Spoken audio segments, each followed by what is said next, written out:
Miongoni mwa video ambazo zina trend kwa sasa mtandaoni ni pamoja na hii hapa ya mtoto wa Elon Musk ambaye jina lake ni la ajabu sana kwa sababu linavyoandikwa utashangaa. Linaandikwa XAE. AE ni herufi ambazo zimejiunga pamoja, A-12, yani XII ndio jina lake huyu mtoto. Na ana umri wa miaka 4.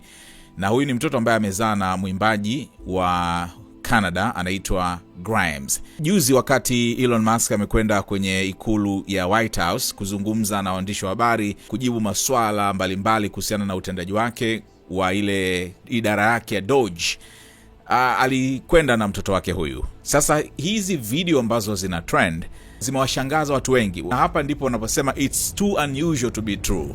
Yani ni kama vile ni ngumu sana kuamini kama ni kweli, lakini ni kweli. Na wengine nimeona wakisema it's an AI na ni hapana, this is real. Hiki ndicho ambacho kimetokea. Sasa kinacho trend ni kwamba huyu mtoto katika moja ya video hizi anasikika akimwambia Trump, I want to shush your mouth. Amemsogelea hivi, anamwambia, unajua ile kitoto vile, anamwambia Trump kwa sababu Elon Musk alikuwa amesimama anaongea na waandishi wa habari, alafu Trump amekaa kwenye ile meza yake pale ya rais. Sasa mtoto anacheza pale, kuna hii sehemu sasa anamwambia Trump, anamsogelea kabisa, anamwambia I want to shush your mouth, yani natamani unyamaze. Sikiliza, inasikika kwa mbali. And the prices from one year to the next are the same, and their mortgage, all their debt payments dropped. This kid. How great is that for the Oh my God, there he is again. No! Oh! That's what He's gonna put his booger fingers on the presidential desk. Sasa hiyo ni moja kati ya video ambayo imewashangaza watu wengi sana mtandaoni, kwamba mtoto amemwambia hivyo Rais Trump. Lakini kama hiyo haitoshi, bomu jingine sasa kwenye hizo video ni hii nyingine ambayo anamwambia you are not the president, you need to go away, akisema kwamba wewe sio rais, unapaswa kuondoka. Sikiliza, inasikika. To restore democracy. This may seem like, well, aren't we in a democracy? To restore democracy. This may seem like, well, aren't we in a democracy?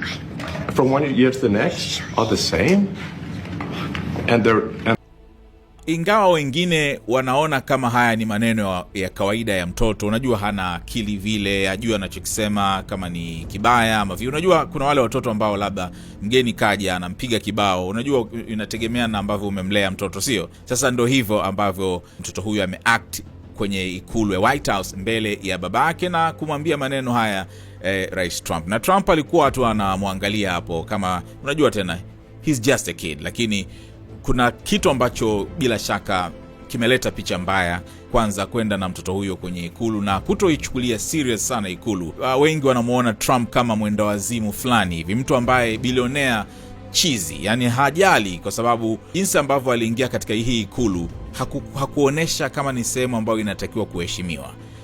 Wakati anaongea akambeba mtoto mabegani, anaongea tu kama vile anaongea na watoto wadogo, ama yuko sehemu ambayo labda kwenye kibanda cha chipsi. Unaona, sio kama sehemu ambayo inapaswa kuheshimiwa kama zilivyo ikulu zingine.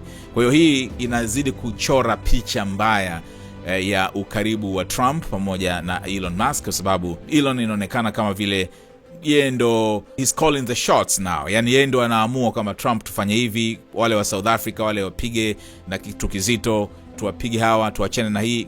Ni kama inaonekana hivyo kwamba Elon Musk anamuendesha Trump. Na hiyo kwa namna nyingi tu sio sifa nzuri sana kwa Trump, japokuwa amekuwa akiulizwa mara kwa mara kuhusiana na hili, na amekuwa akimsifu sana Trump kwamba ni mchapakazi, ana akili, anatusaidia kuondoa ufisadi, matumizi mabaya na mambo kama hayo. Yuko comfortable kwa namna ambavyo anamuelezea, lakini sijui sasa moyoni mwake haya mambo kama haya anachukuliaje. Lakini wengi wanaponda huu karibu huu wa Elon Musk pamoja na Trump, na wengine mpaka wanahisi kwamba J.D. Vance ambaye ndo makamu wa rais hana nafasi yoyote sasa hivi, kwa sababu ni kama vile amefunikwa na Elon Musk. Lakini ndio hivyo, Elon alitoa hela nyingi sana kumsaidia Trump kuchukua urais. Kwa hiyo inabidi alipe fadhila, na fadhila yenyewe ndio hii ya Elon Musk kuleta idea zake za kichizi sometime, ambazo zingine of course ni nzuri, anapunguza matumizi, lakini zingine wengi wameziona kama za uenda wazimu, kama hizo kauli ambazo amekuwa akizitoa, zingine sio za kweli, kama dola milioni 50 zilitumika kwa ajili ya condom ili Hamas watumie, lakini ukweli sio huo. Ni kwamba hizo ni condom, kwa mujibu wa waandishi wa habari, zilikuwa zimepelekwa Zimbabwe kwa ajili ya kuwasaidia wa Zimbabwe kuepukana na ukimwi. Niambie wewe umeonaje hizi video, na unaonaje ukaribu wa Elon Musk pamoja na Trump? Wateja wako watarajiwa wanaangalia video hii. Kama biashara yako ingeonekana pamoja na unachokiangalia sasa, wengi wangegeuka kuwa wateja wako wapya. Tuandikie sasa info@snstz.com au WhatsApp pekee 0659 250 389. Tuifikishe biashara yako kwa wana SNS.